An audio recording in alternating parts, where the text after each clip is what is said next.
Hello again, it's Anna Crichton, your resident psychologist, broadcasting from my Queanbeyan office. Welcome to my second office.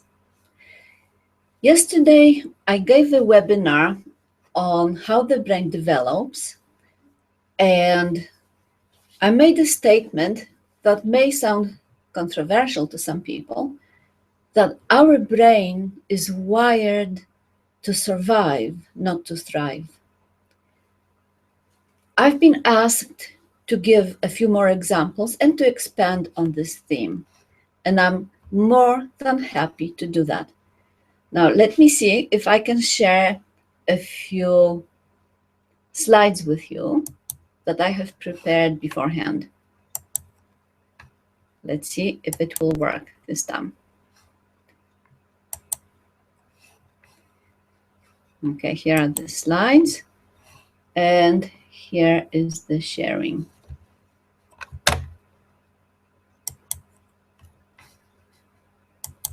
Okay, I hope you can see it. In my first attempt, some half an hour ago, you could neither hear me nor see my slides. So here we are.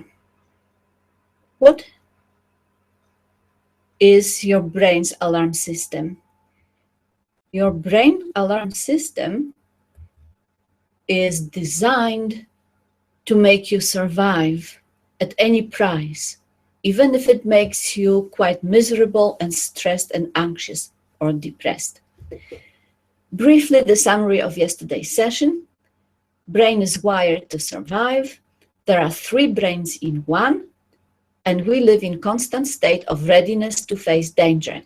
And this is thanks to the 2 of the 3 brains, your reptilian brain, which is this salmon-looking thing here. That's the brain stem and the cerebellum, the reptilian brain.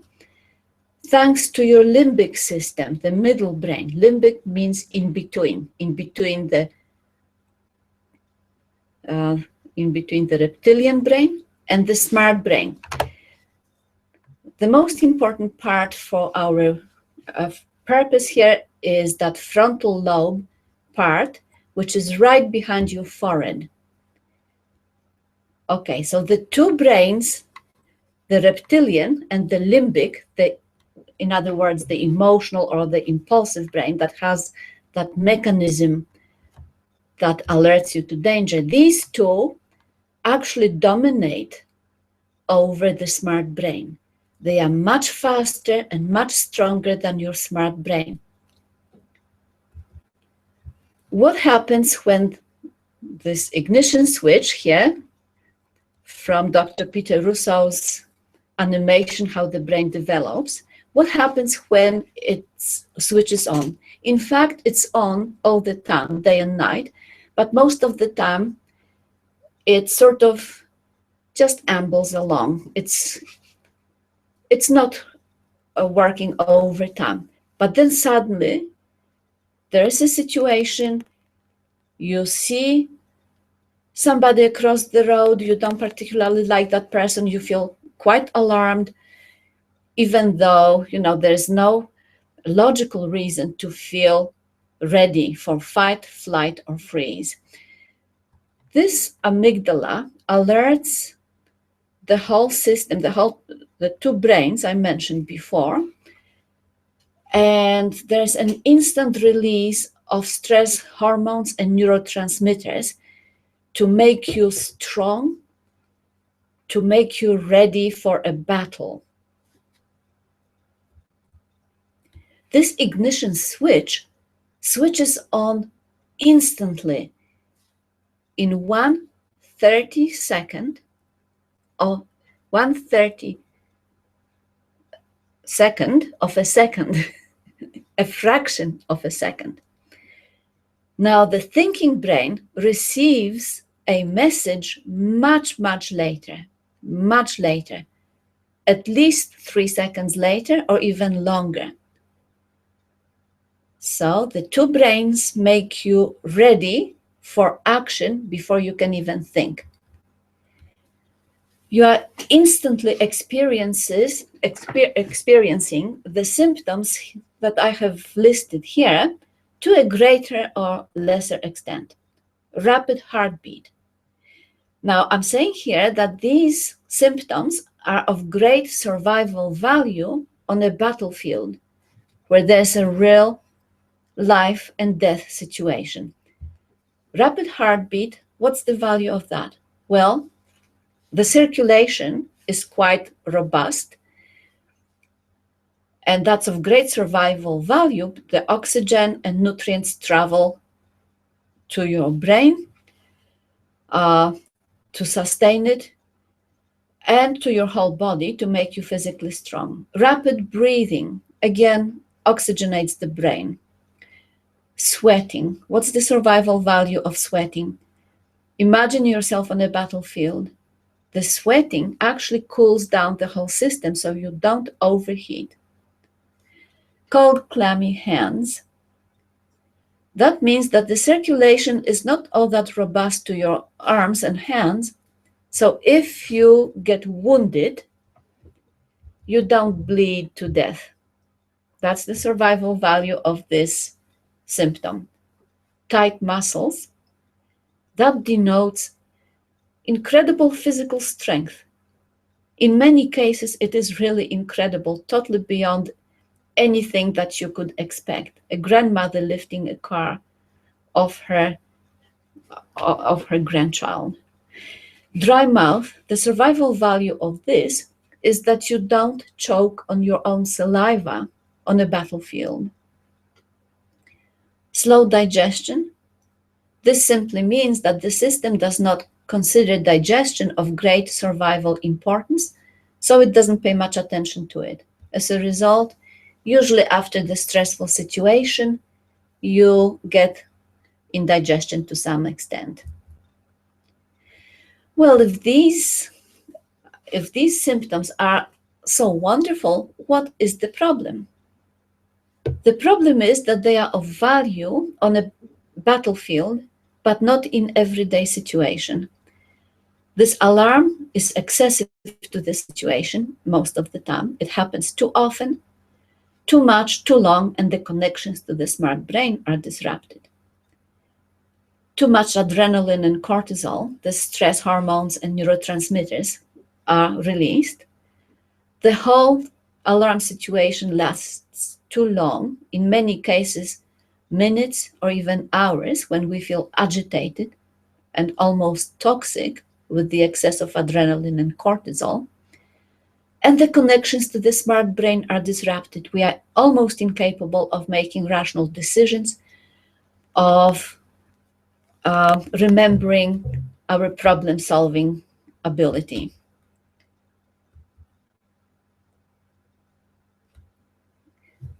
Can we prevent this automatic alarm from happening?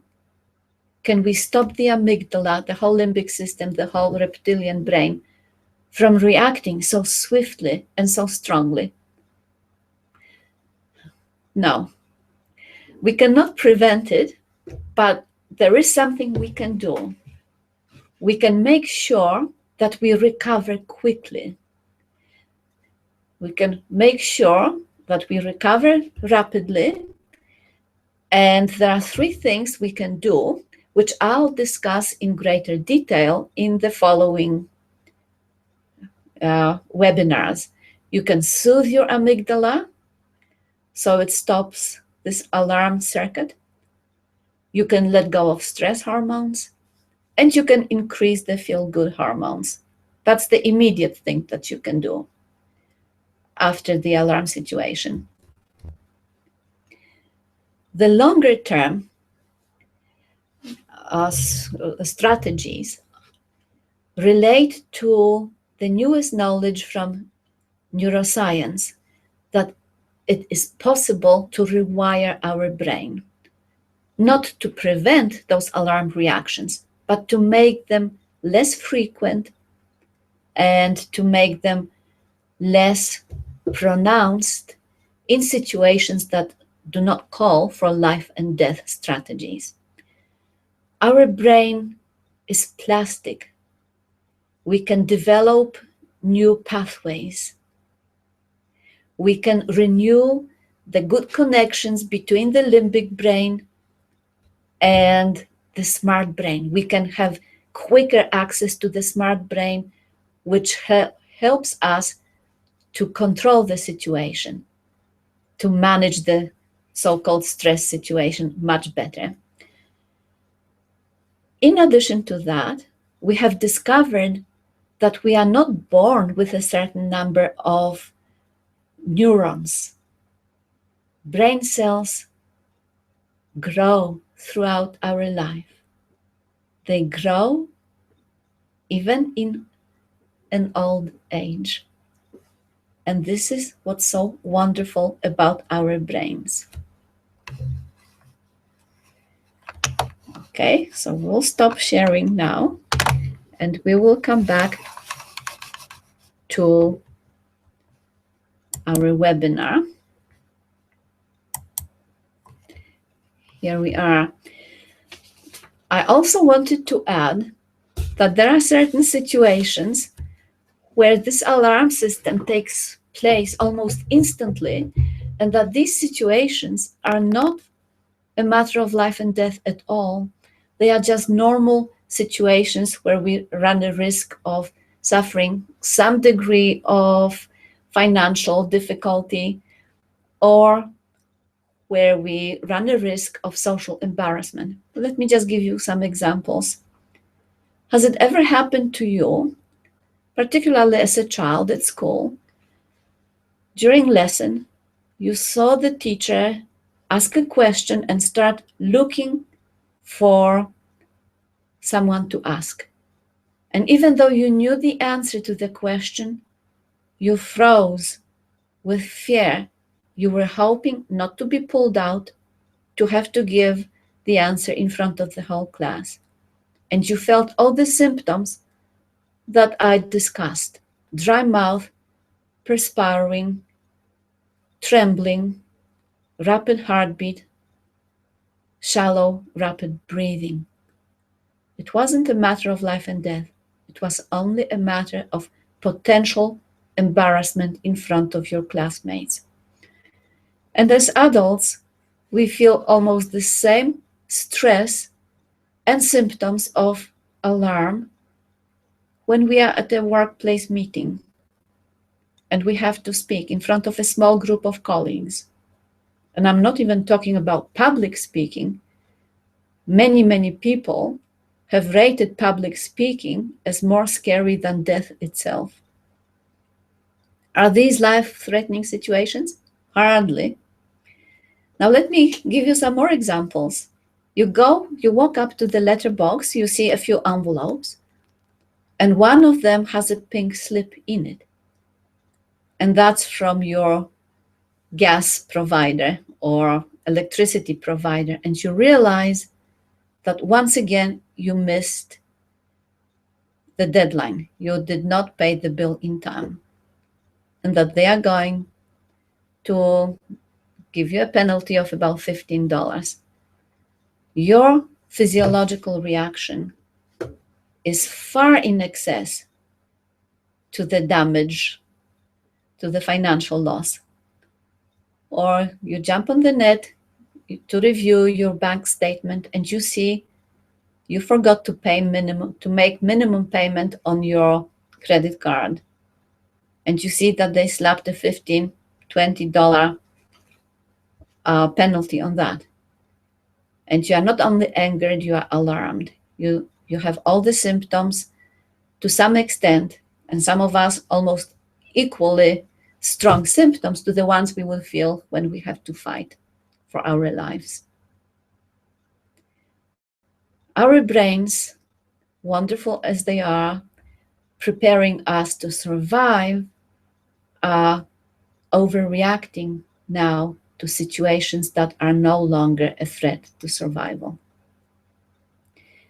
How to recover quickly, swiftly, recover well from those physiological states will be a matter for the next few mini webinars. I thank you for joining me for this one, and I hope it recorded well, because it's a little bit too hot right now in Australia to make a third recording.